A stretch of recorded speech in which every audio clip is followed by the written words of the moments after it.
शुक्रांबरधरं विष्णु शिशिवर्णं चतुर्भुजं प्रसन्नवदनं ध्यायेत् सर्वविघ्नोपशान्तये अगजाननपद्मार्कं गजाननमहर्निशम् అనేకదంతం భక్తానాయేకదంతముపాస్మహే.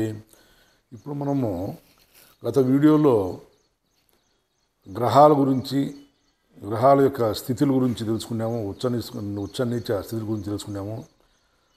ఇప్పుడు గ్రహాలు కొంతవరకు జ్యోతిష్ చెప్పుకుంటూ వచ్చినాము. మధ్యలో వాస్తు, తర్వాత బోర్ పాయింట్ చెప్తా వస్తాను.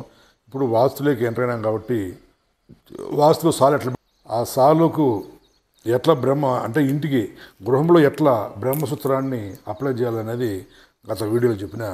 ఇప్పుడు వచ్చేసి వర్గరూఢం ఎట్లా కనుక్కోవాలా? వర్గరూఢం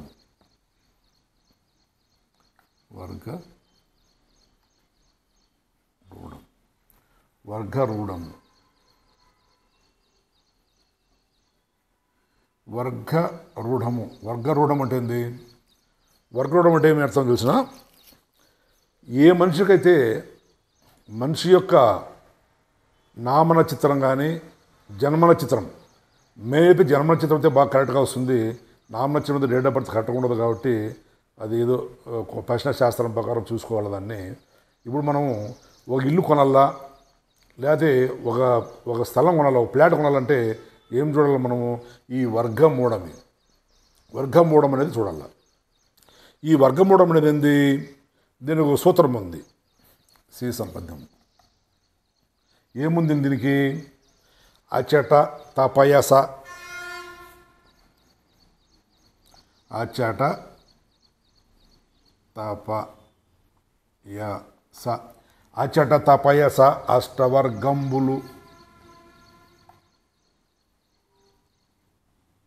అష్టవర్గంబులు, అచట తపయస అష్టవర్గంబులు, రాగాది ప్రాగందు బరుగునందు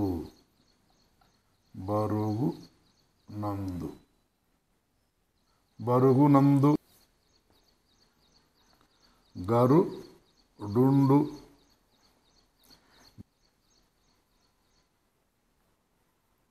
మార్జాల కంఠీరవ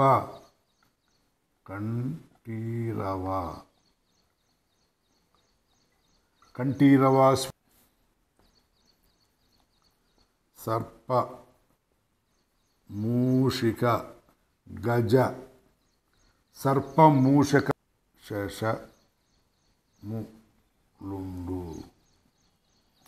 అదిపు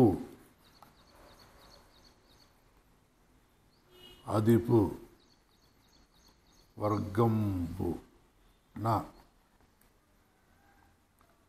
కమరంగ పంచమ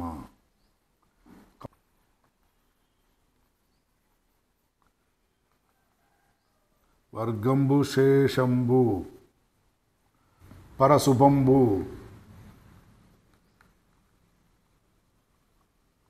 శుభంబు పర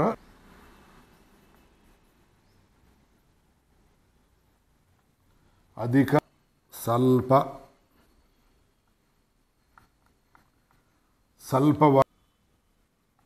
మీద స్వల్ప నుండిన మీద ఉండిన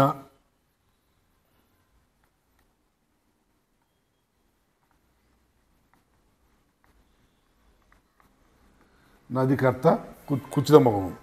దీనికి ఆ చట్ట తపేసి అంటే ఆ నుంచి ఆ కా చ రావాల.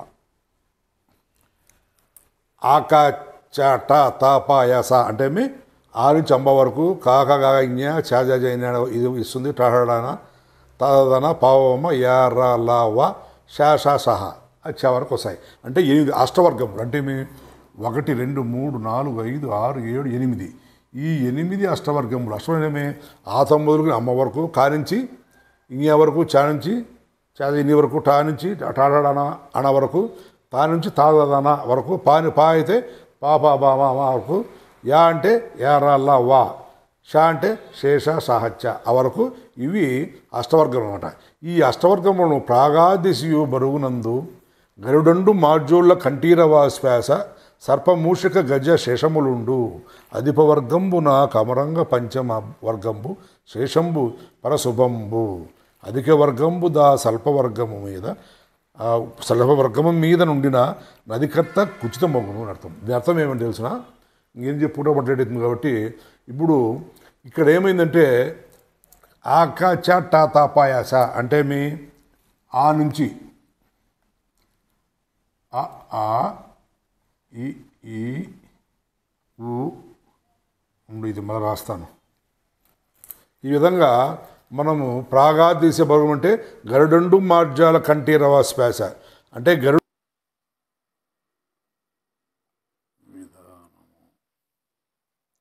విధానం వర్గం. అదే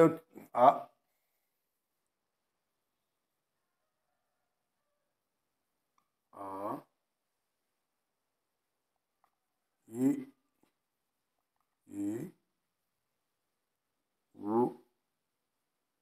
ఊ అట్లే క ఖ గ ఘ ఞ చ చ ఛ జ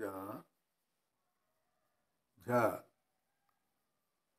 ఇది ట ఠ డ ఢ అణ త థ ద ధ న ప ఫ బ భ మ య ర ల వ ష ష స ఇది మనం వర్గం పడడం చెప్పాం. అదే ఇంటికి ఎవరైనా సరే ఫ్లాట్ కొనుక్కోవాలనుకునే వాళ్ళు, తర్వాత ఒక గృహాన్ని నిర్మించాలనుకున్నా, ఒక గృహాన్ని గృహాన్ని ఏ గృహం అయితే మనకు అచ్చుతలు వస్తుంది అంటే మీ నార్త్ సౌత్ ఈస్ట్ వెస్ట్ అంటే తూర్పు పడమడ ఉత్తరము దక్షిణము ఆగ్నేయము వాయువుము నైరుతి మూల ఇట్లాంటి ఏ మూలం మనకు అచ్చుతలు వస్తుంది, యా మూల మనం ఏ దిక్కునుకుంటే మనకు ఆ పేరు పట్టించి మనకు ఆ గృహం కానీ ఆ తావు కానీ అచ్చుతలు వస్తుందని కనుక్కోవాలంటే ఇదే అనమాట. ఇదేమి అనేది ఏంటి, ఇది ఆచరణతో వచ్చేసి తూర్పు దిక్కు. ఇది వచ్చి ఆగ్నేయము ఆగ్నేయ దిక్కు. ఇది దక్షిణ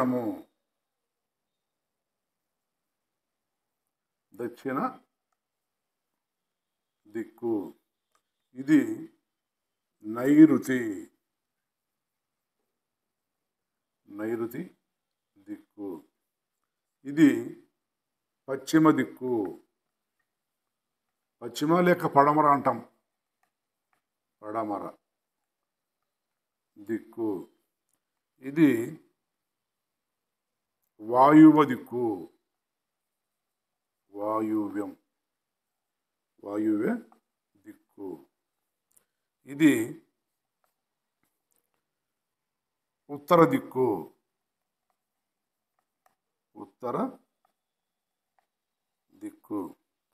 ఇది ఈశాన్య దిక్కు. ఇది ఈశాన్య దిక్కు. ఇట్లా ఈశాన్యం అంటే ఏమి ఈశ్వరుడు, ఉత్తరం అంటే కుబేరుడు, వాయువం అంటే నీకు శక్తిని చెప్పాను, పశ్చిమం అంటే వరుణుడు, నైరుతి అంటే నిరుతి అంటే పృథ్వీ, దక్షిణం నుంచి యముడు, ఆగ్నేయం అంటే అగ్నిదేవుడు, తూర్పు నుంచి ఇంద్రుడు. ఇట్లా ఈ విధంగా దిక్కులకు అధిపతులు ఉన్నారు. ఈ అధిపతులకు అంటే ఆ విధంగా మనకు మన మన జన్మము మన జన్మ ఏ జన్మనామము మన పుట్టిన డేటు అవన్నీ కరెక్ట్గా ఉంటే, పుట్టిన టైము, పుట్టిన తేదీ, పుట్టిన నెల, పుట్టిన కరెక్ట్గా ఉంటే అప్పుడు దాంట్లో జ్యోతిష్ చూసినామంటే మనము ఆ జాతకునికి ఏ పేరు వస్తుందో ఆ పేరు ప్రకారం మనము కనుగొనాలంటే, ఇప్పుడు మనము ఎగ్జాంపుల్ మన దేవుడు గణపతి అనుకున్నాం. గణపతికి ఏ దిక్కు బాగుంటుంది, ఏ దిక్కు ఉన్నటువంటి గృహం బాగుంటుందంటే నీకు రాద్దాం. గణపతి గణపతి ఈ గణపతి ఫస్ట్ వచ్చినది గా. ఈ గా వచ్చి ఎక్కడుంది? ఇక్కడ ఉంది. కా గా గాన. ఇది ఎన్నోది? రెండోది. ఇది 1, ఇది 2, ఇది 3, ఇది 4, ఇది 5, ఇది 6, ఇది 7, ఇది 8. ఇట్లా ఈ విధంగా నెంబర్లు అయ్యి. ఇది 1 నెంబర్ వచ్చేసి ఆ నుంచి అమ్మహ వరకు, కా నుంచి ఞ వరకు, చా నుంచి ఞ వరకు, టా నుంచి అణా వరకు, తా నుంచి నా వరకు, పా నుంచి బామ వరకు, యా నుంచి వా వరకు, షా నుంచి ఆ వరకు. ఇవన్నీ పేర్లు అన్నమాట. ఈ పేర్లో ఏ అక్షరం మొదలచ్చినట్టు ఉందో ఆ దిక్కు, అది ఆ అక్షరం యొక్క మనిషిది. నువ్వు ఏ దిక్కు అయితే నువ్వు ఇల్లు కట్టుకోనున్నావో అది వచ్చేసి ఆ నెంబర్ వచ్చేసి ఆ దిక్కు అనుకోవాలా. సపోజ్ గణపతి ఏ నెంబర్లో ఉన్నాడు? గా అనేది ఇది 2వ అక్షరం. ఈ 2వ నెంబర్లో ఉన్నాడు కాబట్టి ఇక్కడ 2 రాస్తాం. అదేవిధంగా ఉత్తరం కట్టకుండా, ఉత్తరం అంటే యా అంటే యాదని అనుకోవచ్చు. యు అంటే యు కానీ రా ఎట్లా అంటే ఉత్తరం వస్తాయి అనమాట. ఈ ఉత్తరం అని 7 నెంబర్, 7వ నెంబర్ 7. ఇప్పుడు ఏం చేయాలి దీన్ని? = 27. ఈ 27ను 8తో బాహారం చేయాలి.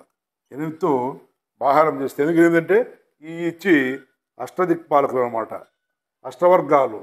వర్గం 3 అంటే అష్టవర్గము అడగం ఉంటే అష్టవర్గాలు. ఈ అష్టవర్గంతో 8తో బాహారం ఇచ్చే 8 మూల 24. 7లో 4 పోతే 3 శేషం వచ్చింది కాబట్టి ఇది ధనము అనుకోవాలి. ఇది ధనం. 3 ధనం వచ్చింది అనమాట. అంటే రుణము ఈయనకు నచ్చుతుంటే వస్తుందో రాదా ఇది అనే దానికి ధనమేమో 3 వచ్చింది. సరే దీన్ని తిప్పి రాస్తే నీకు రుణం వస్తుందో రాదా, రుణం ఎంత వచ్చి శేషం వస్తుందా, 0 వస్తుందా, 1, 2, 3 లేని లాభం వస్తుందా చూద్దాం. ఈ 72 27ను 72 తిప్పేసుకుంటే 72 వస్తుంది. 8 9 72 0. ఇది వచ్చి రుణము. ఇట్లా ఈ విధంగా. ఇప్పుడు ధనమేమో ఈ ఉత్తరం దిక్కున ఎన్ని కడితే ఈ గణపతి ఆయన ఉత్తరం అంటే 7వ నెంబరు కడితే 27 ధనం వచ్చింది. 3 చేసి శేషం 3 వచ్చింది. ధనం వచ్చి లాభంలో ఉన్నాడు. రుణం వచ్చి 0 వచ్చింది. 0 రుణం అంటే అప్పులు ఏముండవు. ఈ ఇంటిలో కానీ ఈ స్థలంలో కానీ కొనుక్కొని కట్టుకుంటే ఈయనకు లాభమే కానీ నష్టం లేదు. అంటే నీకు ధనం అనేది 3 ఉంది, ఇది రుణం అనేది 0 ఉంది కాబట్టి నీకు ఇబ్బంది లేదు. అలాంటి ఉత్తరం దిక్కున ఈ గణపతి అనేవాడు ఆ ఉత్తరం దిక్కున స్థలం కానీ గృహాన్ని కానీ కొంటే మంచిదేను. అంటే 3 పాయింట్ లాభం ఉంటుంది. 0 రుణము అని మనం అర్థం చేసుకోవాలి. అట్లా ఆ విధంగా ప్రతి ఒక్కటి అంతే. జన్మనామం గురించి ఇట్లా వస్తుందన్నమాట. అదేవిధంగా నీకు ఇక్కడ ఇప్పుడు పడమర అనుకో, ఈయనకు ఈ గణపతి పడమర. గణపతి అనేది ఏమొస్తుంది? 2వ నెంబరు. గణపతి అనేది 2వ నెంబరు. పడమర ఏమొస్తుంది? 6వ నెంబరు. 2 6 అంటే = 26. ఈ 26ను 8తో చేస్తే 8 మూల 24, 8 4 32. 8 మూల 24. 6 4 పోతే 2. ఈ 2 శేషం వచ్చింది. ఈ ధనము. అదేవిధంగా ఇది 62 తిప్పేసుకుంటే 8 32 7 8 56 8 64 7 8 56. అప్పుడు ఇక్కడ 12లో 6 పోతే 6. ఇది రుణం. ఇప్పుడు చూడండి 8 రుణాలు పోదు కాబట్టి 8 ఏళ్ళ 56 వస్తుంది. రుణం వచ్చి 6 వచ్చింది. ఇక్కడ ధనం వచ్చి 2 వచ్చింది. అంటే ఈయనకు ఈ పడమర దిక్కు అనేది ఈ గణపతికి ఈ పడమర దిక్కు అనేది పనికిరాదు. ఎందుకు? రుణం 6 ఉంది, అప్పులు పాలవుతాడు. అట్లే రుణం అనేది పనికిరాదు. ఇది ధనం వచ్చి 2 ఉంది, రుణం వచ్చి 6 ఉంది. ఈ గణపతి అనే అతనికి ఈ పడమర దిక్కు అనేది పనికిరాదు. అట్లా ఆ విధంగా లెక్కేసుకుంటే మీరు ఇదిగా ఉంటుంది. ప్రతి ఒక్కటి కూడా ఆ విధంగా చేసుకుంటే ఏదైనా డౌట్ వస్తే నాకు నా కామెంట్ బాక్స్లో కామెంట్ చేస్తే నేను తెలపగలను. అదేవిధంగా నా వీడియోలు చివరి వరకు చూసి లైక్ చేసి మీ మిత్రులకు షేర్ చేస్తారని కోరుకుంటా ఉంటాను.